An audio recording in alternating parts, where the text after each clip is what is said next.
Now, moving on, as the war in Ukraine and the conflicts in the Middle East drag on, this April marks 3 years since Sudan's civil war broke out, when a power struggle began between two branches of its armed forces. For The View from the Ground, we spoke to Kristin Davis, the UNHCR ambassador, and the American actress best known for her role as Charlotte in Sex and the City. She recently visited the East African country. With millions on the move and a conflict at risk of spreading, Kristin Davis started by telling us not to forget about one of the bloodiest conflicts in recent years.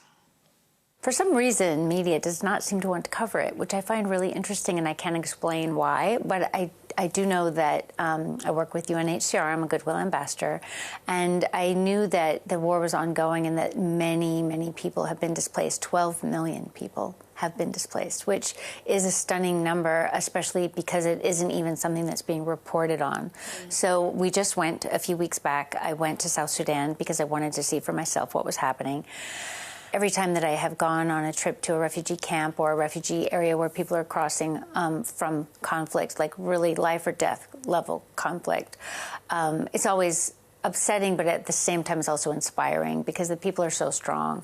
And in this situation, it's largely women and children, and a lot of very, very young children. And they've had to travel far distances with very, very dangerous situations. So when they cross the border, they're relieved, but they're also, stressed. They don't know where they're going to go. They don't know what they're going to do. They need to find a safe place for their children, just like you or I would feel. Obviously, they did nothing wrong to make them be a refugee. They're just trying to keep their family alive. And many of them told me stories of their husbands being taken out of the house and shot in front of them. And do they feel alone? Do they feel like the international community has forgotten about them? I don't think so, no. I don't think so, because UNHCR is there. We're there. That is our mandate, to be there for refugees, for people who are displaced. And we will do everything in our power to be there and to give them life-saving aid right away in an emergency. Now, there have been funding cuts, which is pretty upsetting. I could tell that was your next question. This was the first trip that I had made since the funding cuts. So that was upsetting and depressing also, because I've never been in a situation where we were not able to give them a hot meal when they have originally arrived to the camps. That was kind of upsetting. We had the high-protein biscuits that we were giving to children 5 and under and to pregnant women.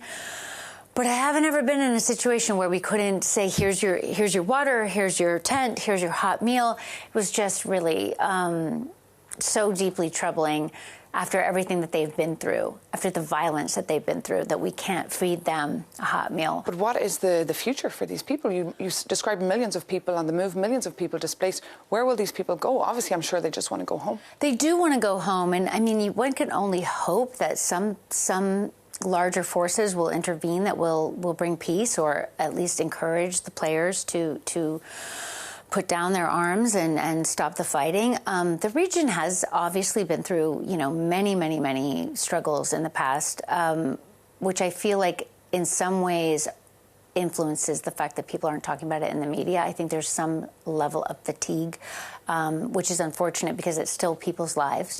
Every single country there, and they're very poor countries, but every single country is making a huge effort to accommodate the people and give them the services that they can give them. They're very poor countries, again, so you don't think about necessarily that that's where refugees are, but largely that, I think 70% of refugees are in really poor countries and then never make it to Europe or the United States. Most people, I think, have the misperception that people are just coming freely. That's so not the case. I think it's 1% get resettled.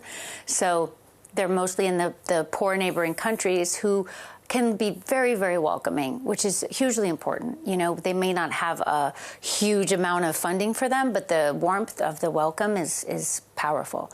I think they just want to go home at this point, and it's so many people that it's hard to even imagine, how they will be resettled into these new countries that they're in. But I do think everyone's making a huge effort for that to be a positive experience for them.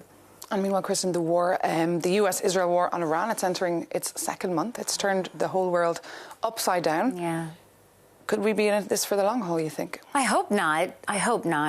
I really hope not. It's obviously so deeply, deeply upsetting. And I was just talking to my UNHCR colleagues, and over 1 million people have been displaced in Lebanon already. and it's just begun. So it's deeply, deeply disturbing, and I hope that people can, find a way to de-escalate. I mean, this is what we always hope for. No one wants war. And what would your final message of hope be to our viewers who are tuning in today, feeling very overwhelmed and stressed about the state of the world? The world is chaotic right now. I fully get that. But I feel that in terms of refugees and displaced people, empathy is more powerful in some ways even than funds, like understanding that they did not cause this, that the people who are displaced are not at fault. Nothing they did wrong happened that made them be displaced, right? Just having that empathy. And all of us know someone who's a refugee or the child of a refugee. There's people around you that you may not even realize are refugees. And having some understanding of what they've been through, being able to maybe just say a kind word to them. There's so many tiny things you can do that improve the world and that also make you feel better. I find that for myself, it's a way for you to feel like, okay, I can make a positive difference in my little world right now, and that's something. Okay, Kristin Davis, thank you so much for Thank speaking you. to us here on Euronews. So lovely to have you with us. Oh, thank you for having me.